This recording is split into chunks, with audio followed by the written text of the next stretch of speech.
Hello అండి, అందరికీ నమస్తే. నేను మీ Gauravakrishna. Welcome back to our channel. Wall poster season number 19 match number 14 Delhi Capitals versus Gujarat Titans. Venue వచ్చేసి Delhi Arun Jaitley stadium. And toss గెలిచింది ఎవరంటే ఢిల్లీ క్యాపిటల్స్. బ్యాటింగ్ ఆహ్వానించింది గుజరాత్ టైటన్స్ ని. అండ్ ఈ సీజన్లో నిన్న జరిగిన మ్యాచ్ బెస్ట్ మ్యాచ్ అని చెప్పుకోవచ్చు. ఈ సీజన్లోనే బెస్ట్ మ్యాచ్ అండ్ పైసా వసూలు మ్యాచ్ అని చెప్పుకోవచ్చు. ఎందుకంటే ఒక్క అడుగు అని ఏ విధంగా అంటామో అదే విధంగా ఒక్క పరుగు తేడాతో గెలిచింది. పైసా వసూలు మ్యాచ్, అందరినీ ఎంటర్టైన్మెంట్ మ్యాచ్ చేసింది ఏదంటే Gujarat Titans versus Delhi Capitals. అద్భుతమైన మ్యాచ్ అని చెప్పుకోవచ్చు. అండ్ మ్యాచ్ గెలిచిన తర్వాత కూడా గ్రౌండ్లో ఒక సైడు ఆనందంతో కొంతమందికి కన్నీళ్ళు వస్తుంటే, బాధతో కొంతమందికి కన్నీళ్ళు వస్తున్నాయి. ఎందుకంటే మెయిన్గా డేవిడ్ మిల్లర్ని చూసి. డేవిడ్ మిల్లర్ విషయంలో ప్రతిసారి ఇదే జరుగుతుంది. అది ఐపీఎల్లో అయినా సరే, లేకపోతే ఇంటర్నేషనల్లో అయినా సరే, పోరాడిన ప్రతిసారి కూడా ఆ మ్యాచ్ ఏదో విధంగా ఓడిపోతూనే ఉంటారు. మాట్లాడుకుందాం, ఓవరాల్గా అన్నిటి గురించి మాట్లాడుకుందాం. ఏంటంటే ముందుగా గుజరాత్ టైటన్స్ సంబంధించిన బ్యాటింగ్ డిపార్ట్మెంట్ గురించి మనం మాట్లాడుకున్నట్టయితే సాయి సుదర్శన్ కేవలం 12 పళ్ళకే వెళ్ళి పెవిలియన్కి పంపడం జరిగింది ముఖేష్ కుమార్. బట్ సాయి సుదర్శన్ మంచి ఫామ్లో ఉన్నాడు. గ్రౌండ్లో కుదురుకుంటే ఎంత స్కోర్ చేయగలడో మనందరూ తెలుసు. బట్ ఏంటంటే నిన్న బ్యాడ్ లక్ అని చెప్పుకోవచ్చు. సాయి సుదర్శన్ తొందరగా అవుట్ కావడం జరిగింది. ఇక నెక్స్ట్ వచ్చేసి మన గిల్, కెప్టెన్ సాబ్ మళ్ళీ టీంలోకి రావడం జరిగింది ఇంజరీ నుంచి. మంచి ఫామ్లో ఉన్నాడు. 45 బాల్స్లో 4 4లు 5 6లతో 155 స్ట్రైక్ రేట్తో 70 పరుగులు చేయడం జరిగింది. సో అద్భుతమైన స్కోర్ చేశాడు. అండ్ మెయిన్గా మనకు 3 పిల్లర్స్ అనమాట గుజరాత్ టైటన్స్కి: సాయి సుదర్శన్, గిల్, ఇంకా జాస్ బట్లర్.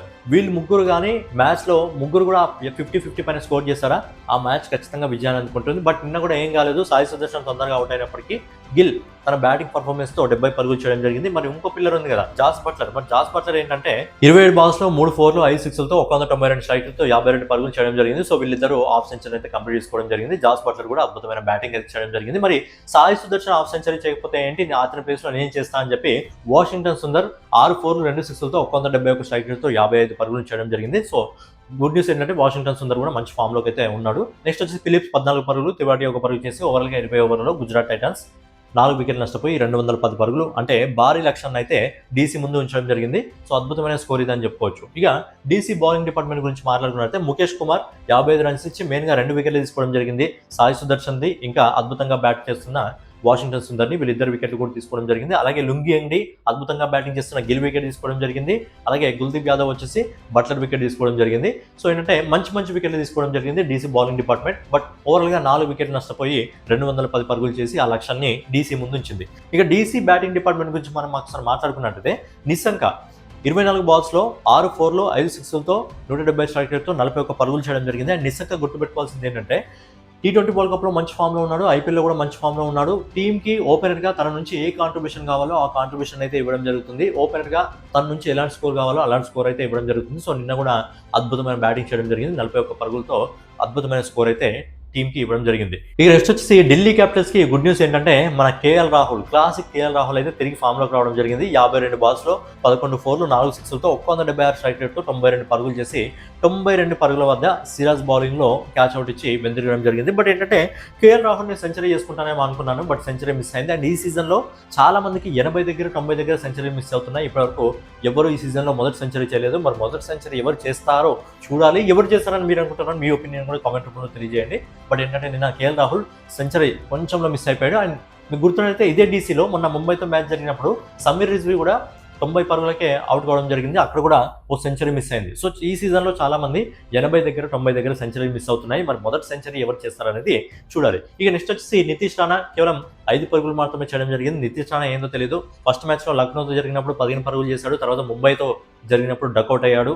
ఇక నితీష్ రాణా ఏందో కొద్దిగా చూసుకోవాలి. ఇక సమీర్ రిజ్వీ, నితీష్ రాణా కంటే ముందు సమీర్ రిజ్వీని పంపిస్తే బాగుండేది. ఎందుకంటే సమీర్ రిజ్వీ మొదటి మ్యాచ్లో లక్నోతో 70 పరుగులు చేశాడు. తర్వాత మ్యాచ్లో ముంబైతో 90 పరుగులు చేశాడు. సెంచరీ మిస్ అయింది. బట్ మంచి ఫామ్లో ఉన్నాడు. బట్ నిన్న కొంచెం లేట్ రావడం జరిగింది, డకౌట్ అయ్యాడు. సమీర్ రిజ్వీని నితీష్ రాణా కంటే ముందు పంపిస్తే బాగుండేది, ప్రవేశపెడితే బాగుండేది అని అనిపించింది. ఇక నెక్స్ట్ వచ్చి అక్షర్ పటేల్ 2 పరుగులు చేయడం జరిగింది.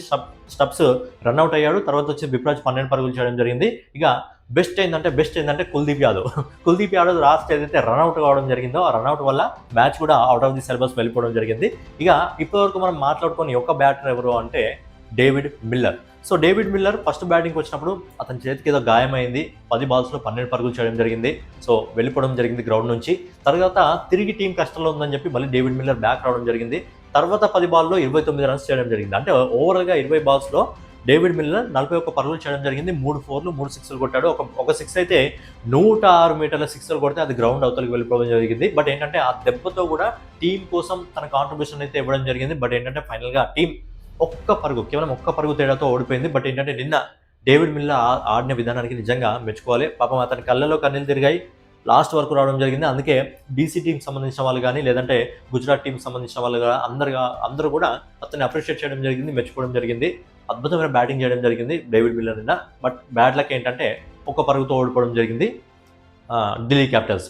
ఇగో ఓవరాల్గా నిన్న ఢిల్లీ క్యాపిటల్స్ నడ్డి విరిచింది ఎవరు అంటే ఖచ్చితంగా రషీద్ ఖాన్ అని చెప్పుకోవచ్చు. ఎందుకంటే 4 ఓవర్లు వేసి 17 పరుగులు ఇచ్చి మెయిన్గా 3 వికెట్లు తీసుకోవడం జరిగింది. నితీష్ రాణా ఒక్కరు పక్కన పెడితే సమీర్ రిజ్వీ మంచి ఫామ్లో ఉన్నాడు, అతని వికెట్ తీసుకోవడం జరిగింది. అలాగే కెప్టెన్ అక్షర్ పటేల్ అతని వికెట్ కూడా తీసుకోవడం జరిగింది. సో ఓవరాల్గా నిన్న గుజరాత్ టైటన్స్ గెలుపు కారణం ఎవరు అంటే రషీద్ ఖాన్ అని చెప్పుకోవచ్చు. ఎందుకంటే మిగతా బౌలర్స్ అందరూ కూడా స్కోర్ ఎక్కువగా ఇస్తున్న టైంలో కూడా రషీద్ ఖాన్ 4 ఓవర్లు వేసి కేవలం 17 పరుగులు ఇచ్చి 3 అద్భుతమైన వికెట్లు తీసుకోవడం జరిగింది. సో ఖచ్చితంగా నిన్న జీటీ విజయానికి ప్రధాన కారణం ఎవరు అంటే కొంచెం రషీద్ ఖాన్ అని చెప్పుకోవచ్చు. పాయింట్స్ టేబుల్ గురించి మాట్లాడుకున్నట్టయితే జీటీ ఏంటంటే మొదటి విజయాన్ని అందుకొని జీటీ ఇప్పుడు 3 మ్యాచ్ల్లో ఒక మొదటి విజయాన్ని అందుకొని ఇప్పుడు 6వ స్థానంలో ఉంది. అలాగే డీసీ 3 మ్యాచ్ల్లో 2 విజయాలను అందుకొని 4th ప్లేస్లో ఉంది. సో 2 టీంలు కూడా టేబుల్లో 4th ప్లేస్లో 6th ప్లేస్లో ఉన్నాయి.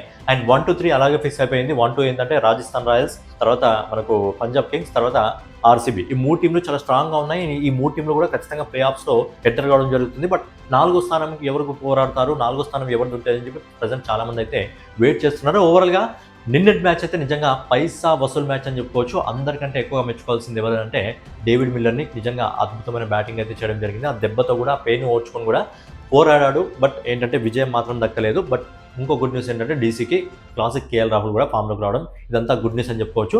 ఓవరాల్గా నిన్నటి మ్యాచ్లో మీకు ఎవరి బ్యాటింగ్ అద్భుతంగా అనిపించింది, అలాగే డేవిడ్ మిల్లర్ పోరాడిన విధానం మీకు ఏ విధంగా అనిపించింది అనేది మీ ఒపీనియన్ కామెంట్ రూపంలో తెలియజేయండి. సో ఫైనల్గా దాని వీడియో మీకు నచ్చినట్లయితే ఖచ్చితంగా లైక్ చేసి, కామెంట్ చేసి, సబ్స్క్రైబ్ చేసుకొని మన వాల్ పోస్టర్ ఛానల్ ఫాలో అవుతుండండి. నెక్స్ట్ వీడియోలో మళ్ళీ కలుసుకుందాం.